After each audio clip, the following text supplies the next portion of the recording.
আজ ২৬শে ডিসেম্বর ২০২৫ রোজ শুক্রবার কালিয়া উপজেলা মডেল মসজিদের শুভ উদ্বোধন অনুষ্ঠিত হল। দীর্ঘদিনের নির্মাণ প্রক্রিয়ার পর অবশেষে নড়াইল জেলা প্রশাসক ডক্টর মোহাম্মদ আব্দুস সালামের নির্দেশে এবং ইসলামিক ফাউন্ডেশন কালিয়া এর আন্তরিক প্রচেষ্টায় আজ থেকে পবিত্র জুম্মার নামাজ আদায়ের মধ্য দিয়ে মসজিদের কার্যক্রম শুরু হলো। বিভিন্ন এলাকা থেকে শত শত মুসল্লি পবিত্র জুম্মার নামাজ আদায় করতে এখানে আসেন। এ সময় নড়াইলের জেলা প্রশাসক ডক্টর মোহাম্মদ আব্দুস সালাম খান, কালিয়া উপজেলা নির্বাহী অফিসার মোহাম্মদ জিন্নাতুল ইসলাম, উপজেলার বিভিন্ন দপ্তরের কর্মকর্তা ও অফিসার, কালিয়া উপজেলার বিভিন্ন রাজনৈতিক নেতৃবৃন্দ সহ এলাকার সকল ধর্মপ্রাণ মুসল্লিগণ উপস্থিত ছিলেন। জুম্মার খুতবা পাঠ ও নামাজের ইমামতি করেন কালিয়া মডেল মসজিদের পেশ ইমাম হাফেজ মাওলানা সর্দার ওয়াহিদুজ্জামান।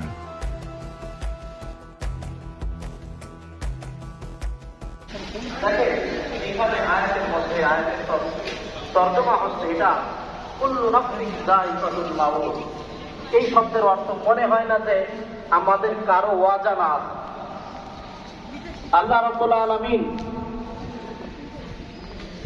এই আয়াতের মধ্যে বলতেছেন যে এই এক কথায় যে এই দুনিয়ার মধ্যে যারা একবার জীবিত হয়েছে বা যারা একবার জন্মগ্রহণ করছে, যত জীব আছে সমস্ত কিছুর একদিন মরা লাগবেই না। এই কথা আল্লাহ রাব্বুল আলামিন বলতেছেন যে কুল্লু নাফসিন যায়িকাতুল মাউত। যত নাফস আছে, যত জানদার প্রাণী হোক বা জীব হোক, বস্তু হোক, যত যা কিছু আছে, যদি তার ভিতরে জীবন থেকে থাকে তাহলে তার মৃত্যু হবেই হবে। এটাই বুঝাচ্ছে আল্লাহ রাব্বুল যে আজকে আমরা সম্ভবত আজকে আপনারা এই প্রথম নামাজে আসছেন এখানে, না? এই জন্য আল্লাহ তাআলা যেন আমাদের আজকের দিনটাকে কবুল করে নেন। তো মসজিদে আসলে কথা বলবেন আমাদের ইমাম সাহেবগণ। মসজিদে আসলে আমাদের কথা বলার কথা নয়, তো আমাকে যেহেতু সুযোগ দিয়েছে আমি একটু কথা বলছি আপনাদের উদ্দেশ্যে। আল্লাহ তাআলা যেন আমাকে আমার মুখ থেকে ভালো কথাগুলা বলার সুযোগ দেয়। আপনারা জানেন আমি গত মাসের 24 তারিখে উপজেলায় প্রথম ভিজিট করি। ভিজিট করার সময়ে আপনাদের পক্ষ থেকে একটা দাবি এসেছিল। অনেকগুলো দাবির মধ্যে আমার এই মুহূর্তে দুইটা দাবির কথা মনে পড়ছে। একটা দাবি ছিল হলো আপনাদের একটা ব্রিজের কথা বলেছিলেন, যে ব্রিজটা এখনো কমপ্লিট হচ্ছে না, সম্পূর্ণ হচ্ছে না। আমরা সেটার জন্য চেষ্টা চালিয়ে যাচ্ছি। তবে আমার কাছে কিছুদিন আগ পর্যন্ত যে তথ্য আছে, তারা কাজটা শুরু করেছে খুব তাড়াতাড়ি, হয়তো এই জুনের মধ্যে শেষ করার কথা তারা বলেছেন। আমি জানি না, তবে আমাকে তারা কথা দিয়েছে জুনের মধ্যে কাজটা শেষ হবে। আল্লাহ জানে, হয়তো আরো সময় লাগতে পারে, কিন্তু আমি আমার কাছে যতটুকু তথ্য আছে ততটুকু বললাম। আরেকটা বিষয় আপনারা বলেছিলেন যে আমাদের এই কালিয়া উপজেলায় একটা মডেল মসজিদ তৈরি হয়ে আছে, কিন্তু এটাতে আমরা নামাজ পড়া শুরু করতে পারছি না। আপনারা বলেছিলেন যে আপনাদের ইমাম সাহেব আছেন, মুয়াজ্জিন সাহেব আছেন, কিন্তু আমাদের এখানে নামাজ পড়া শুরু হচ্ছে না।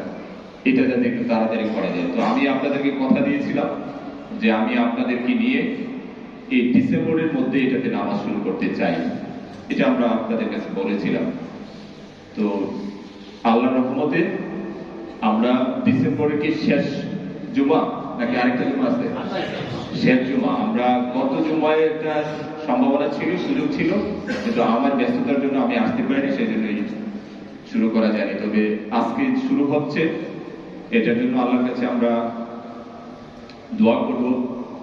আমরা আজকে যারা এখানে শরীক হতে পেরেছি, আমাদেরকে আল্লাহ তাআলা এই প্রথম দিনের উসিলায় আমাদের সকলকে যেন মাফ করে দেন। এই মসজিদে নামাজ শুরু হয়েছে, কিন্তু এই মসজিদের প্রতি আমাদের কিছু দায়িত্ব আছে। আমি প্রথমে একটু কৃতজ্ঞতা জানাই বা ধন্যবাদ জানাই যারা এই মসজিদ নির্মাণের সাথে সংশ্লিষ্ট ছিলেন। দেখেন, এই মসজিদ আমরা নামাজ পড়ছি, কিন্তু যারা তৈরি করেছেন তারা যে মন থেকে যদি এটার প্রতি একটু স্পেশাল যত্ন নিয়ে থাকবেন, তাইলে আল্লাহ তাআলা নিশ্চয়ই কিয়ামত পর্যন্ত তার সেই যে স্যাক্রিফাইস সেটাকে নিশ্চয়ই আল্লাহ তাআলা আমলে দিবেন, তার জন্য সওয়াব লেখা হবে। তো এই জন্য যে যতটুকু কাজ করেছেন, যেভাবে করেছেন, যে কাজগুলো বাকি আছে সেই কাজগুলো তারা আন্তরিকতার সাথে করবেন বলে আমি তাদের কাছে অনুরোধ করব। কারণ এটা এমন একটা জায়গা যেটা কিয়ামত পর্যন্ত কোনোদিন ধ্বংস হবে না, এটা আল্লাহ তাআলার বলা কথা।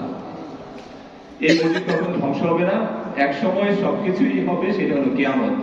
তাহলে কিয়ামত পর্যন্ত যে জিনিসটা থাকবে সেটার প্রতি আমাদের সকলের যত্নশীল হতে হবে, যত্নবান হতে হবে। আমরা কি করতে পারি, এই মুহূর্তে নামাজ শুরু হয়েছে, কন্টিনিউ আমরা নামাজটা চালু রাখতে পারি। কিরকম, আমরা নিজেরা এসে নামাজ পড়বো, অন্যদেরকেও নামাজ পড়তে উদ্বুদ্ধ করবো। নামাজের পাশাপাশি আমাদের কিছু ভালো কাজ করতে হবে। আমরা কিন্তু সবাই সবার মতো করে কাজ করি, আমরা সবাই চেষ্টা করি ভালো কাজ করতে, কিন্তু তারপরে কিছু কিছু কাজ আছে আমরা হয়তো অন্যদেরকে একটু উদ্বুদ্ধ করতে পারি যে ভাই এই কাজটা করো, এই কাজটা করো না। আমরা দেখেন আমাদের মধ্যে কিন্তু বিভিন্ন ধরনের প্রতিযোগিতা লেগে গিয়েছে আমাদের সারা বিশ্বে। আমরা যে প্রতিযোগিতাগুলো